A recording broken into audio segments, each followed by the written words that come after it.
বনগাঁ লোকসভার বিজেপি মনোনীত প্রার্থী শ্রী শান্তনু ঠাকুরের সমর্থনে ভোট প্রচারে জগন্নাথ সরকার বনগাঁ লোকসভার অন্তর্গত গয়েশপুর অঞ্চলে মানুষের ঘর পাচ্ছে না। প্রতিটা মানুষ সাজযুক্ত ঘর পাওয়ার কথা, প্রধানমন্ত্রী টাকা দিচ্ছেন, টাকা ফেরত যাচ্ছে।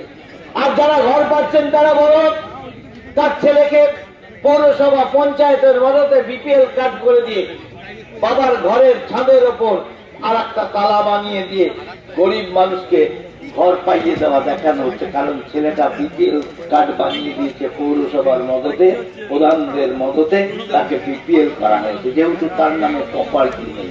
কিন্তু বড় লোক পাবেন না, কারণ মমতা ব্যানার্জির চোরেরা ভুয়ো জব কার্ড 3 কোটির ওপরে ধরা পড়েছে, বাতিল হয়েছে।